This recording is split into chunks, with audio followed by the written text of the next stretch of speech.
I still remember the exact words she said to me that night. Age doesn't matter, we do.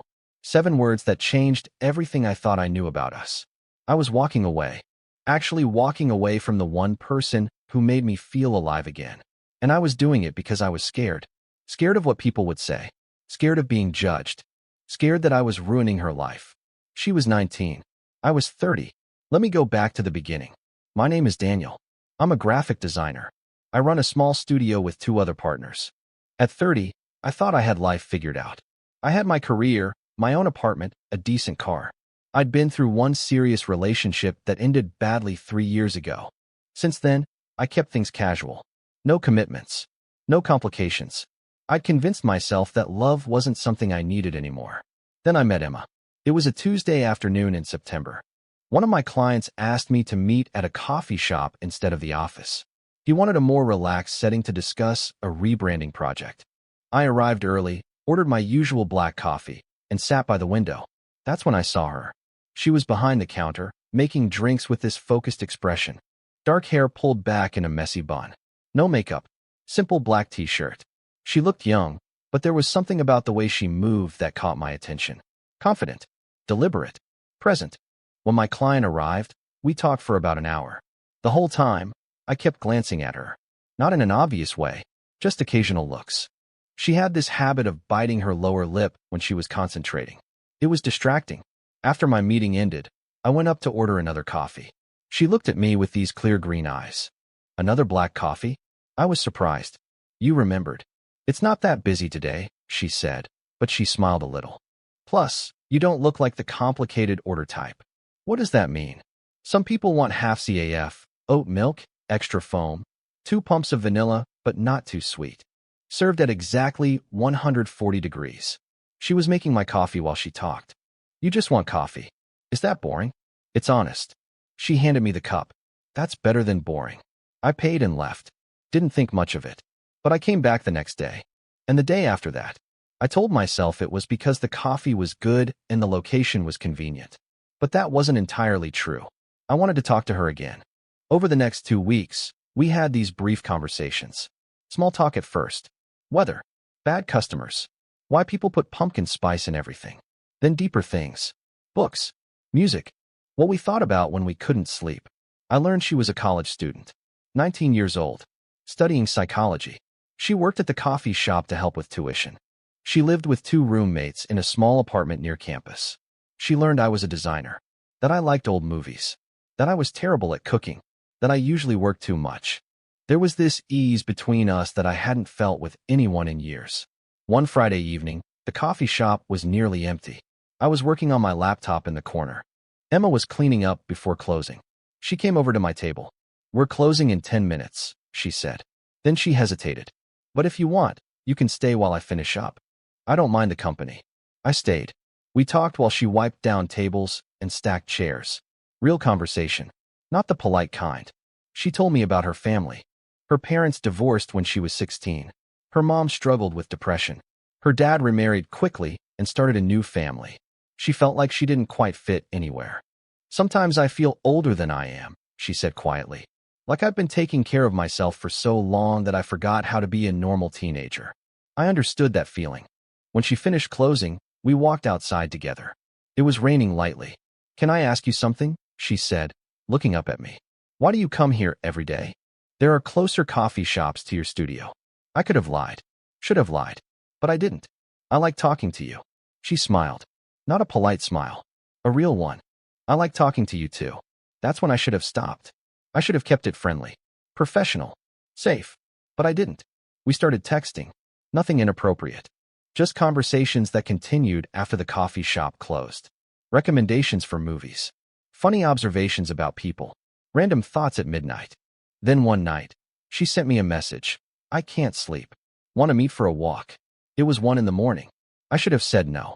Instead, I put on my jacket and met her at the park near her apartment. We walked for 2 hours. Talked about everything and nothing. At some point, I noticed she was cold. I gave her my jacket. She looked small in it. Young. That's when it hit me. Really hit me. She was 19. I was 30. 11 years. When I was her age, she was 8 years old. When I was graduating college, she was in 4th grade. The thought made me sick. You okay?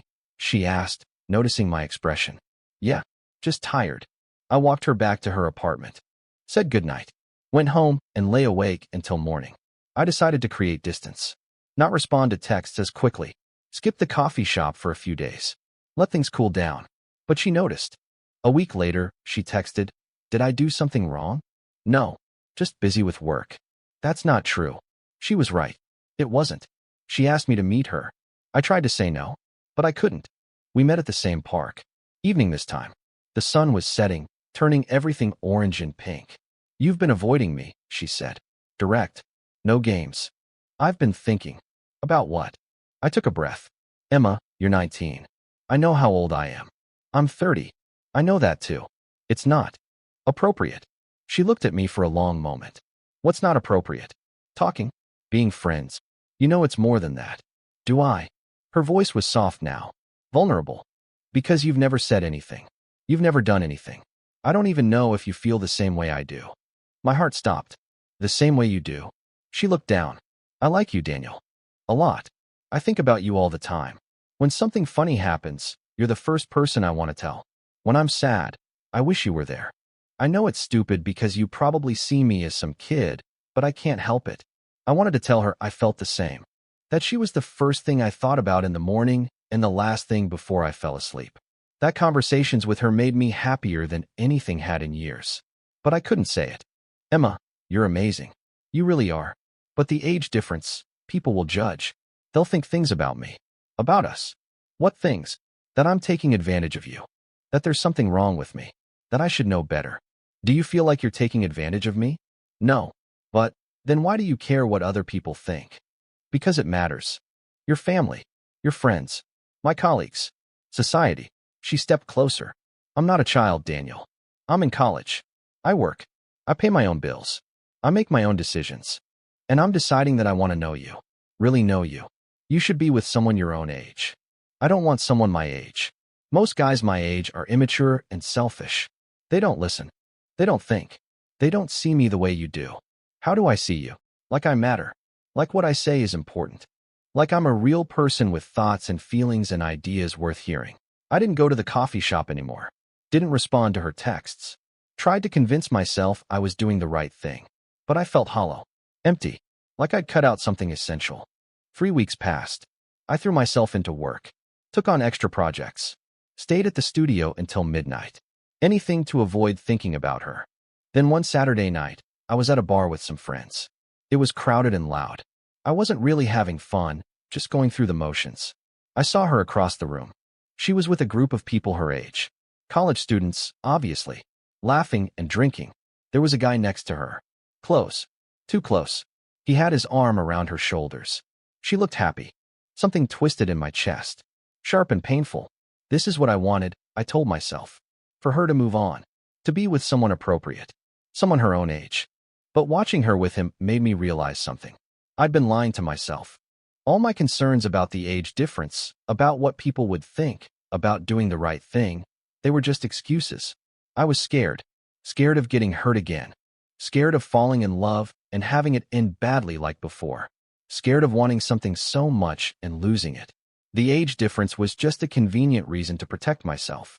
I left the bar. Went home. Sat in the dark. Around midnight, my phone buzzed. A text from Emma. I saw you at the bar. My hands were shaking as I typed. I saw you too. That was just a friend. My roommate's brother. Nothing romantic. I didn't respond. Didn't know what to say. Another message. Can we talk? Please. I shouldn't have said yes. But I did. She came to my apartment. First time she'd been there. She looked nervous. So was I? We sat on my couch. Not touching.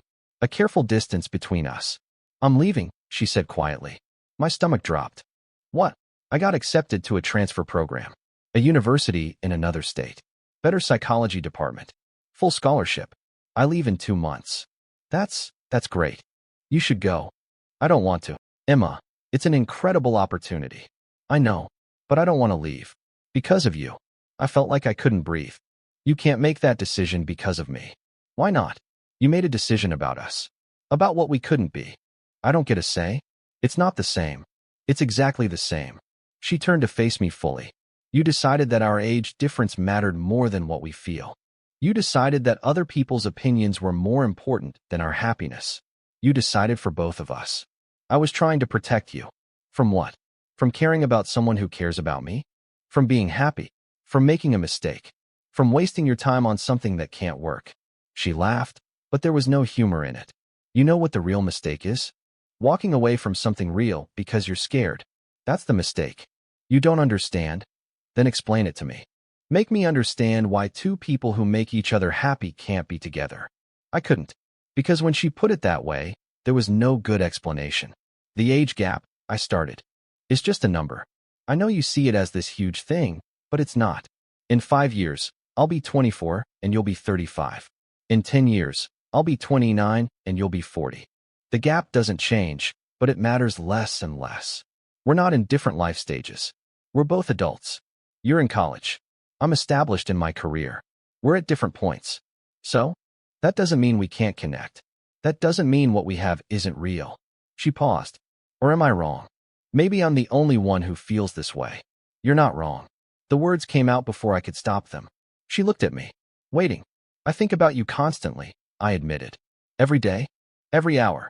You make me laugh. You challenge me. You see the world in this way that makes me want to see it that way too. When I'm with you, I feel like myself. My best self. Then why? Because I'm terrified. Of hurting you. Of people judging you. Of this ending badly and you regretting it. Of not being enough. She moved closer. Daniel, life doesn't come with guarantees. Any relationship could end badly. Any choice could be a mistake. But not trying? That's the real regret. What if people say terrible things about us? Let them. Their opinions don't pay my bills or live my life.